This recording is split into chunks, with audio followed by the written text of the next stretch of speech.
two different Chinese utilities engaged in gigantic contracts with Kazatomprom over the last 24 months. The largest contracts we've ever seen with Kazatomprom. These contracts are so large that the cumulative value of the uranium to be contracted was greater than 50% of the book value of Kazatomprom itself. And this happened twice over the course of 12 months. So they are not going to slow down. These inventory numbers should not be triggering some kind of fear response for the investor. Oh, China is going to dump that material in the market. These inventory numbers are evidence of their aggressive accumulation of uranium.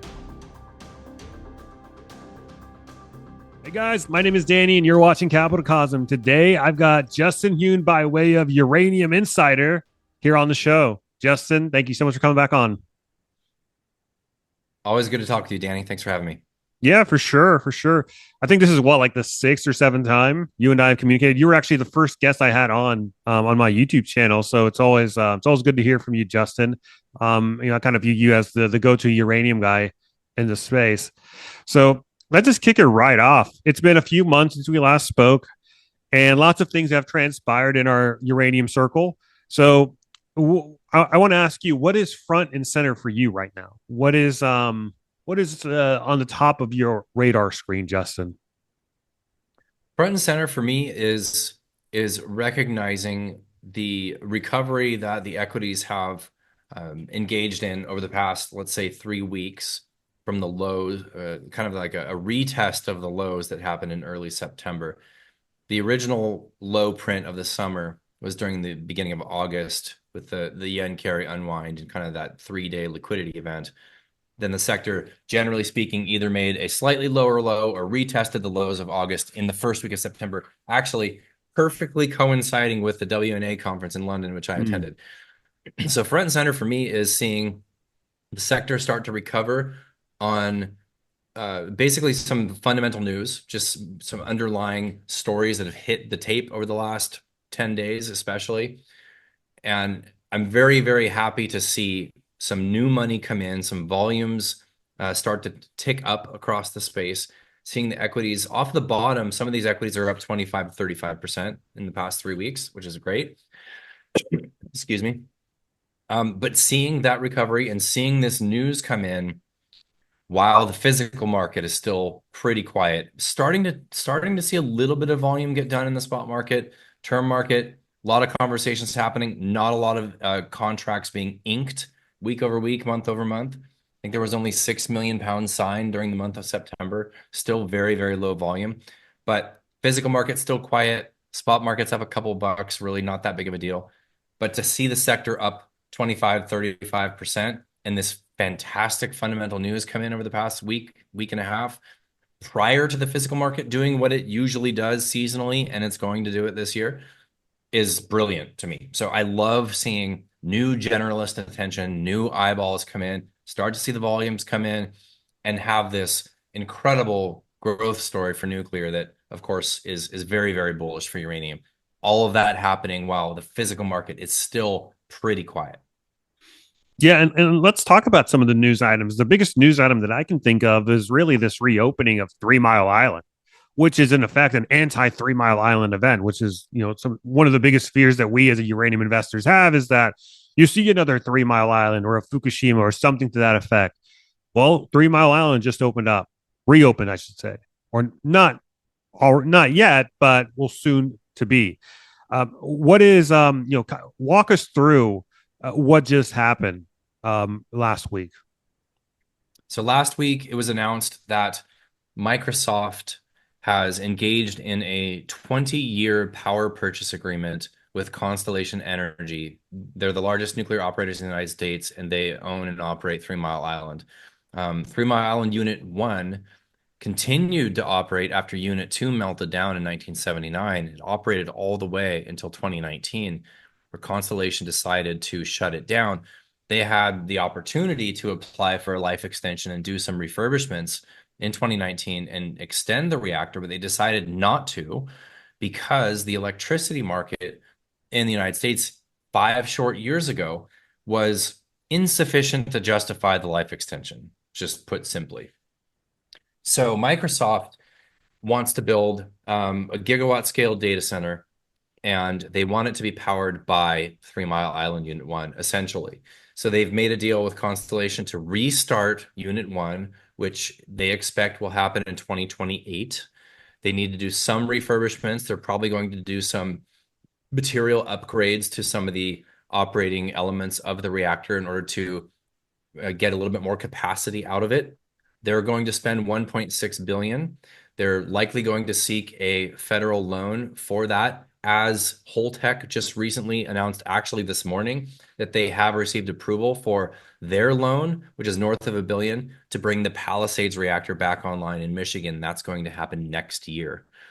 So very, very positive news. And not only is this good for Constellation, it's good for nuclear. It's clear evidence that the tech companies that have the cash and need the power are engaging with the nuclear industry and doing what they can to secure clean baseload 24/7 energy for the decades to come. And this is just unbelievable news. And of course, like you mentioned, with the meltdown in another Three Mile Island or another Fukushima, like Three Mile Island, especially in kind of the boomer generation, is fresh in their memory still. That was a major event, despite the fact that the meltdown was contained and the radiation did not leak out of that unit.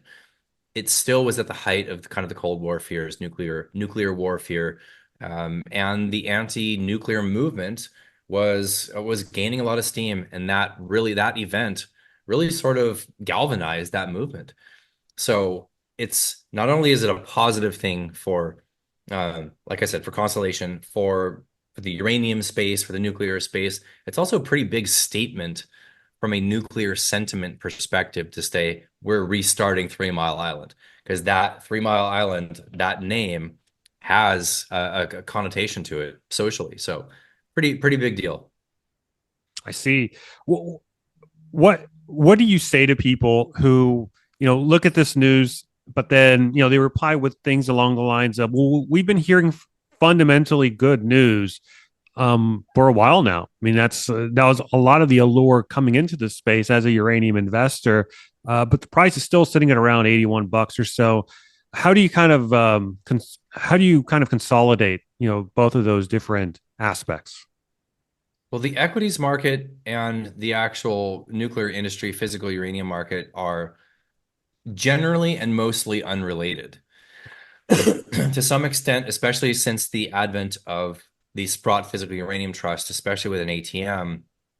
When the uranium equities are risk on, risk off, that does some activity for traders. So when SPUT's at a 10 to 15% discount to NAV, nobody is trading in the spot market physical uranium based around whether or not SPUT will be buying, right? But when the market goes risk on, SPUT goes close to NAV or even breaches NAV, they can raise some cash. Oftentimes you'll see some action in the physical market in response to that, in expectation that SPUT's going to be doing some buying. Saw a little bit of that last week, as 3 or 4 days in a row they were able to raise a little bit of cash last week. But generally speaking, the equities market is somewhat divorced from the physical market, and I think we've seen clear evidence of that over the past few years. The first big leg in the market, 2020, December 2020 through November 2021, the equities drastically outperformed the metal. You could argue before that move, the sector was very small, very undervalued, and you saw value investors come in and make a contrarian bet. Since then, despite the fact that uranium is way up, the equities are up. But if you chart, let's say URNM, a basket of uranium miners, against the spot price of uranium, it's been a downward consolidation for almost the past 3 years. That chart is starting to recover. We're hopeful of that. I do think, generally speaking, that we could see a rotation of money into the commodity space, especially on the back of the news that China is stimulating significantly.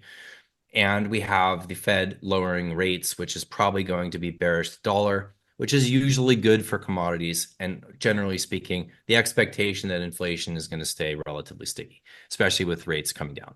So all of these things are to say, we believe that the equities are going to offer upside torque in a resumption of a bull market. But with all of that said and all of the good fundamental news in the background, 100% you've seen that reaction in the physical market. You have conversion and enrichment basically at all-time, if not multi-decade highs.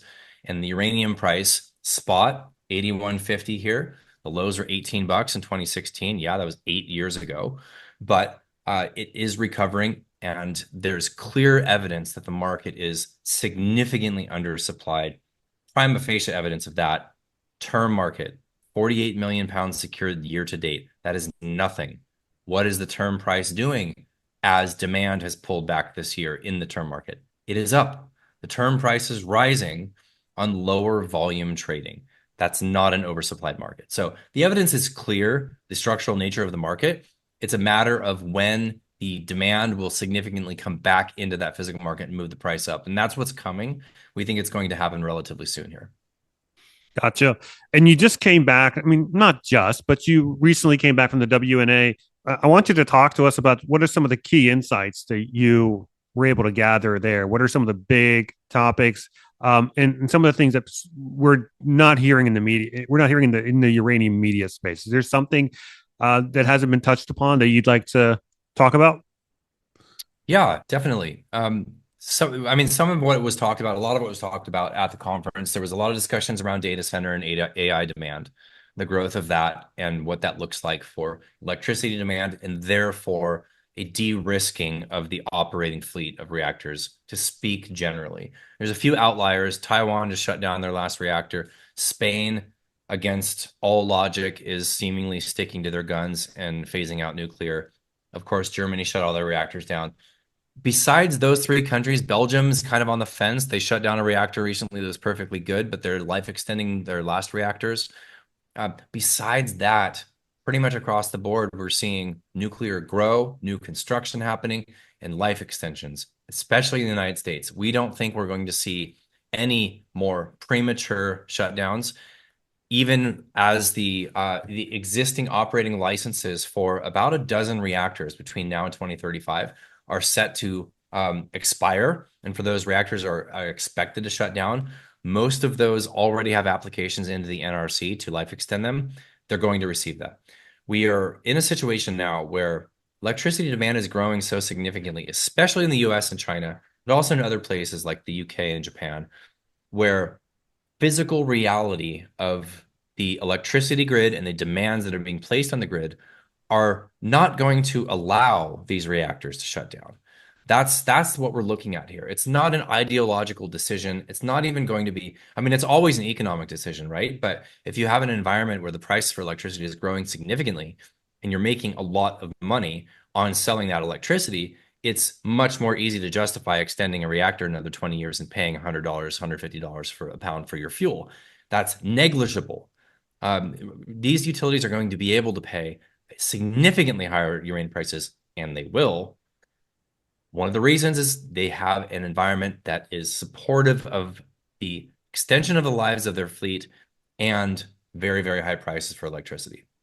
So that was most of the discussions that I engaged in at WNA were talking about demand.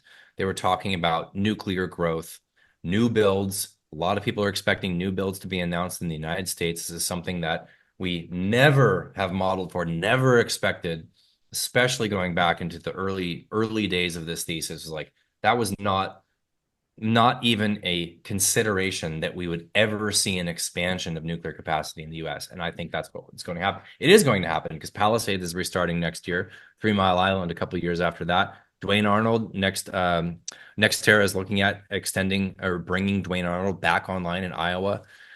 So demand story was all the rage, for lack of a better word, at the conference. The other discussion that I found very interesting, that I found myself in with multiple different individuals, was discussing China, what China is doing. And for whatever reason, this topic just doesn't come up that much in the public discourse. I don't know if it's because in the West, we generally feel like it's hard to get accurate information coming out of China, or they're seeing it as an adversary to the United States or to certain other Western countries. I don't know if that's the reason, but in our estimation, the China story is absolutely gargantuan. And the fact that it isn't discussed on a daily basis and it isn't being, in our estimation, sufficiently acknowledged by Western utilities is insane. To give you some perspective, there's 67 reactors under construction right now globally. 30 of those are in China. 30 reactors under construction in China right now. They are on pace to hit their target, which is 150 gigawatts of nuclear by 2035, 200 gigawatts by 2040. They currently have 56 gigawatts. Excuse me. So, based on that pace, they will be consuming about 70 million pounds of uranium per year by 2035. To give you some context, that is half of what's being produced globally right now in the world in 2024. 50% of the pounds coming out of the ground this year would be consumed by China in 10 years. 200 gigawatts by 2040. Like I said, their electricity consumption is through the roof. They are wanting to grow AI and compete with the United States on the AI front, which is kind of scary, but it is what is happening. So 200 gigawatts, that's about 90 million pounds in a single year that they will be consuming. UXC puts out a inventories report every other year. And within this report, they basically highlight the total commercial inventories in any given country. Now, there's details in this report that, of course, like can't be shared. This is behind a paywall. But the total commercial inventories that they reported for China was just over 600 million pounds. They expanded their inventories in the last 2 years by almost 200 million pounds. According to UXC, according to the numbers that China is providing. So whether or not you want to take that with a grain of salt, based on whether or not China is reporting accurate numbers, go ahead. These commercial inventories, not only are they not all accessible to the traders, let's say CGN, CNNC, mainly CGN, who occasionally does sell pounds in the market. They buy and they sell. They've been net buyers, by the way. The Chinese have been insanely large buyers in the past 2 to 3 years. This should be topic number 1, 2, and 3 of discussion for every utility fuel buyer right now. They are building so many reactors. They have so little domestic resource of uranium in China. They only produce 5, 6 million pounds a year out of native China, out of their own land. The rest is joint ventures in Kazakhstan, Rossing, Langer Heinrich, Husab is a big one in Namibia. Those are all in Namibia, with the exception of Kazakhstan, and contracting. So they're doing all of the above. They're trying to expand what they can in their own domestic production. They are securing projects around the world, and they're contracting with other producers. So two different Chinese utilities engaged in gigantic contracts with Kazatomprom over the last 24 months. The largest contracts we've ever seen with Kazatomprom. These contracts are so large that the cumulative value of the uranium to be contracted was greater than 50% of the book value of Kazatomprom itself. And this happened twice over the course of 12 months. So they are not going to slow down. These inventory numbers should not be triggering some kind of fear response for the investor. Oh, China is going to dump that material in the market. These inventory numbers are evidence of their aggressive accumulation of uranium. So we have yet to see any evidence whatsoever of China strategically selling strategic resources into the market. They are accumulating. They think differently. They think in decades. They're going to secure decades worth of energy resource. And that's exactly what they're doing. So this, in my estimation, is a huge, huge story to see sovereign inventories growing, to see utility inventories slightly growing, and to see producer inventories falling. That's a bull market.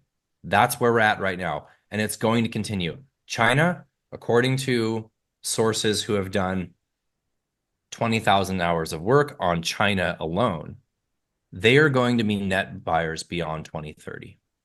So anyone who's on the fence, utilities, fuel buyers who are thinking China's just going to sell that inventory, Sput's just going to sell their inventory, next gen's going to save us all. You better step up to the plate. You better do it soon because China isn't slowing down in their buying and their procurement strategy.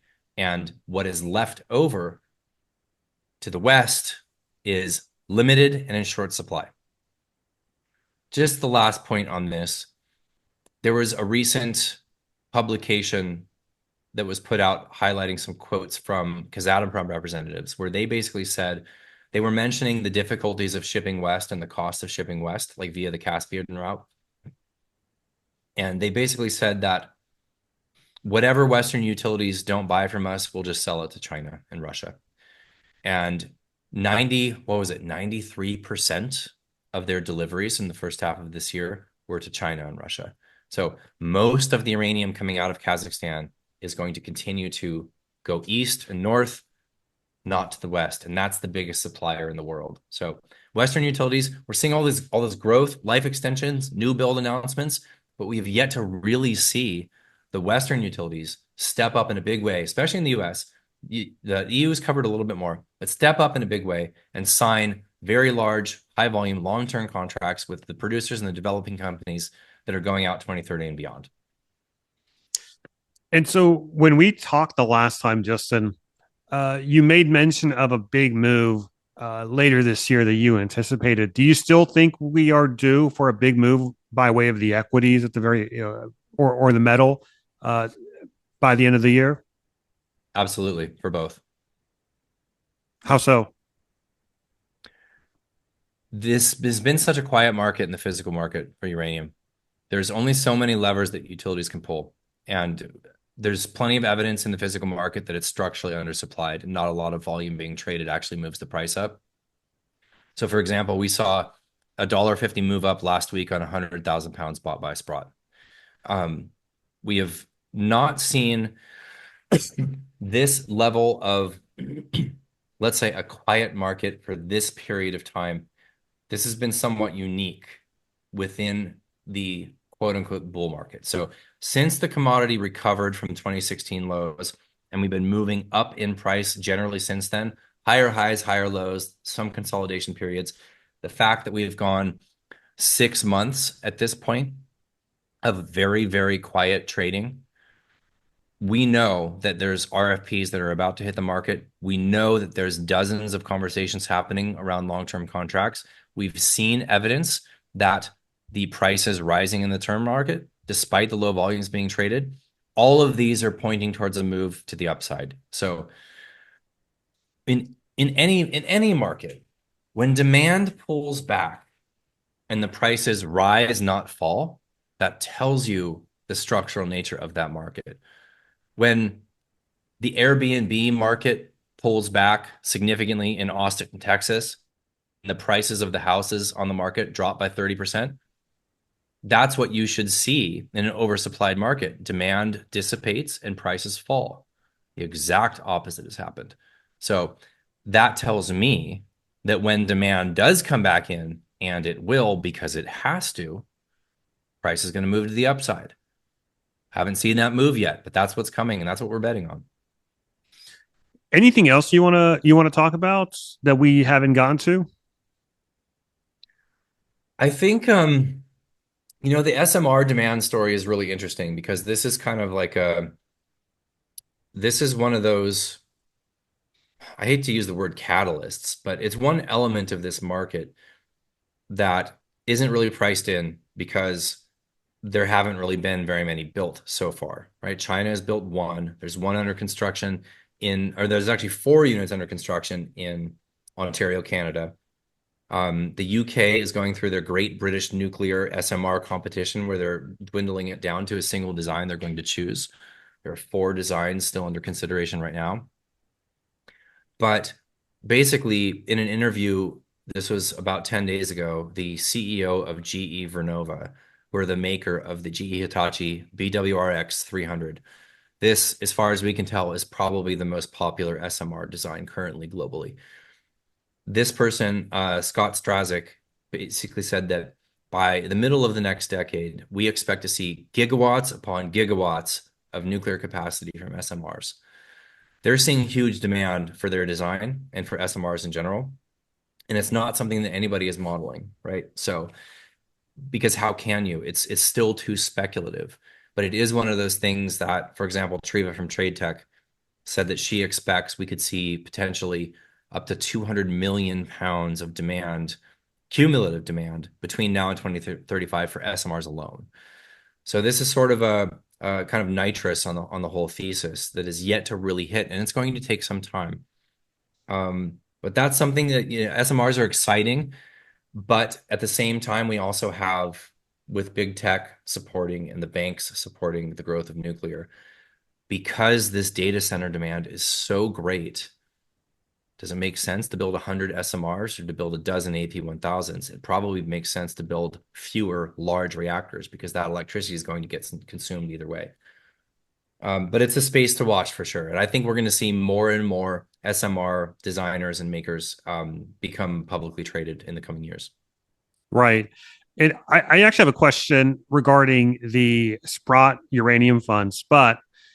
Why is it that it's served pretty much the entirety of its lifetime since 2021 um, at a discount to NAV? And does that fact make it, does it make it not uninvestable, but uh, very an undesirable investment in the process? It's sort of a feature inherent to closed-end funds. Because there's no redemption mechanism within this fund, it's going to generally, most of the time, trade at least at a small discount, sometimes at a large discount. Um, as far as we can tell, as long as at times when risk is on in the uranium space, it trades back up to NAV. When it's trading at a large discount, that's a buying opportunity. So, and until and unless that doesn't happen again, that's evidence that it's going to swing between NAV and a large discount. And it's a really, really good sentiment signal. So this was something I was highlighting, especially to our membership last month, that when you have a confluence of markers, that is a screaming buy signal. So I said this in early August, I said it, I repeated it in early September, and that is when RSI is below 30, when sentiment, publicly expressed sentiment, is absolutely terrible, which it was last month, absolutely terrible. Oversold RSI on the daily chart, terrible sentiment, and SPUT at a 13, 14, 15, 16% discount to NAV. All three of those things happening at the same time have always been low points on a cyclical pullback. And they were, again, exactly perfectly early August, again in early September. Early by the time we hit the retest in early September, there was super obvious positive divergence in the daily RSI. But the SPUT's discount to NAV, it's just one of those things with a closed-end fund. Generally speaking, they're going to trade at a discount. It's not unique to SPUT. Will they ever engage in a redemption mechanism that they were kind of teasing last year that they were considering? I don't know. I know that they backed out of that idea. So if you recall, the idea was basically that certain approved unit holders, so this would likely be utilities or traders or people that have accounts at the conversion facilities to be able to store uranium. If you held a position that was large enough in SPUT and you had the ability to actually take delivery or take ownership of uranium at a conversion facility, that you would be able to, under certain circumstances and on a limited basis, redeem your trust units for physical uranium. I thought this was a brilliant idea. We were pushing hard for this to happen. Why? Because it would glue SPUT to NAV. It would glue SPUT to NAV because of the redemption ability. Unfortunately, they would need to modify their prospectus, which would require a 2/3 yes vote. So 2/3 of all of the unit holders of SPUT would have to vote yes. And they know, and we know, there's at least a significant minority of unit holders that will never vote for something that allows pounds to come out of the trust, despite the fact that that would, in our estimation, be a very, very positive thing for the sector and for the trust. So as of now, they're not pursuing that. And it's going to trade, generally speaking, at least a small discount, sometimes a large discount to NAV. But like we saw last week, when risk is on, they can hit a premium. After being, they were at a 16, 17% discount in early August. So it's going to go through those wild swings, and as far as we can tell, it's a great indicator of sentiment. Gotcha. And one final question before we wrap up, Justin. How much asymmetry do you see being left still on the table when it comes to the uranium trade? Obviously, if you would have bought in 2021 or 20 late, the tail end of 2022, I mean, you're still riding high, fairly high. But how much asymmetry is there still out there for the stocks? I would say that as of the pullbacks that we saw that bottomed out in August and September, considering the trajectory for the sector, it was again a significantly asymmetrical bet. Now, I said was because the sector is 20, 25% off of those lows. So it still is highly undervalued relative to the metal. Is it a pure contrarian bet at this point? No, it's not. The contrarian bet was made in 2017, 2018 when nuclear still sucked. Nobody wanted it. The equities were just garbage. And the sector continued to grind sideways to down from 2016 to 2020 before the final flush with the COVID crash, despite the fact that the commodity was recovering. So that period, let's say 2016 to the COVID crash, that was the pure contrarian bet with significant upside asymmetry. Betting on the sector going from absolutely hated and terrible to just bad. Clearly, we're not even in the just bad territory anymore. We are seeing countries and big tech companies and the general public, to speak broadly generally, accept nuclear, want nuclear, build new nuclear. Now it's a major growth story. It's not a contrarian bet anymore. It's a growth story. We still think there's significant asymmetry. However, are we buying dirt cheap, rock bottom, hated sector? No, we're obviously not. We're not in the first inning. But I would argue, based on the demand side developments, especially over the last few weeks, but of course over the last number of years with life extensions, et cetera, I would argue we're still in early innings. Are we in the second or third inning? Possibly. The story continues to get extended based on these elements. So not a contrarian bet anymore, generally a growth story. We still think there's significant upside, and these demand side projections are being revised to the upside on a weekly basis in anybody's models who's actually modeling demand going out into the 2030s and beyond. So we think it's a longer bull market because of these developments. And we think that the uranium price is going to go to a level that doesn't make sense. How high that is, I can't really say, but I can tell you that utilities will be able to purchase it with the prices 2x, maybe even 3x from here. In that type of environment, it's hard to believe that the equities are not going to have significant multiples from these levels. Right. And what is there anything else you want to talk about, Justin, before you wrap up? I was just gonna go to the outro. I don't think so. I think we covered it decently. Yeah, there's nothing super pressing in my mind. Cool. All right, guys. Well, if you enjoyed this content, be sure to give us a like and subscribe to the channel if you haven't already. Also, check out Justin's newsletter, Uranium Insider, the only uranium focused newsletter in the world. We'll have a link to that down below in the description box as well as the pinned comment. So be sure to check it out. Justin, where can people find you other than uraniuminsider.com? I have a decent presence on X and Twitter, and that's honestly it's a great place for sharing information. And there's a lot of really brilliant accounts on Twitter, on X, that share information on a daily basis. So if you're not already on there, you really should be, even just to follow Uranium Twit or UTwit. But besides that, uraniuminsider.com can be reached at either of those places. Cool. All right. Sounds good. Well, guys, that's about it. Hit the like and subscribe if you haven't already, like I said, and I'll catch you next episode. Bye, y'all.